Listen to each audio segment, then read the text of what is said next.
Elizabeth's Christmas Story, Luke 1 5 through 66 for children. Written by Vivian Hughes Dede. Illustrated by Susan Morris.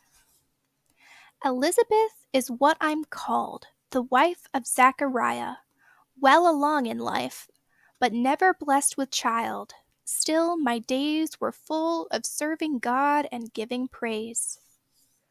Until one day it was my husband's turn, as priest in inner temple, there to burn the incense as the people prayed outside, when suddenly an angel did abide.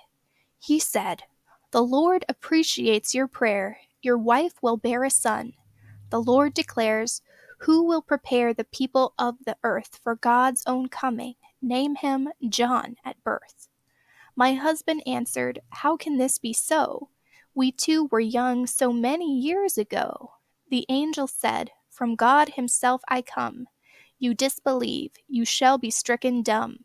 Until this happens." Quickly he was gone, with Zachariah mute from that day on. Now I, still marveling that it should be so, within me feel the blessed child grow. Secluded, joyful, in my house I wait, when there appears a woman at my gate, familiar, young, and pretty. Can it be? My cousin, Mary, comes to visit me. My greetings, Mary.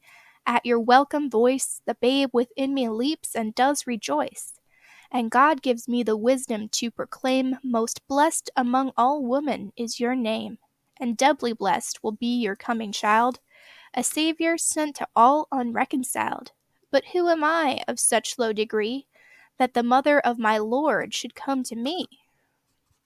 What joy to have someone whom I could share my story with, that she in turn would care to bring to me the wonder, fear, and awe, when that great messenger of God she saw, the angel Gabriel, a perfect light, did tell her she was favored in God's sight, and thus would bear a child, God's own son.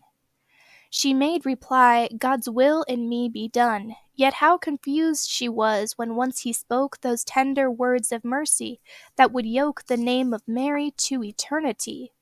To reassure her then, he spoke of me, and how in my old age I had conceived, and soon would bear a son, so she believed.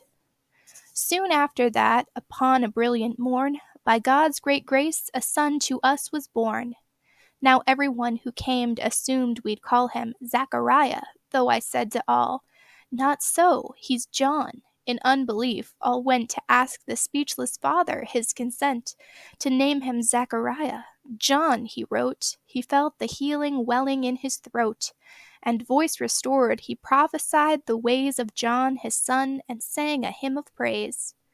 The winter passed before we heard the news. A traveling merchant came to ask our views of something he had seen in Bethlehem at taxing time.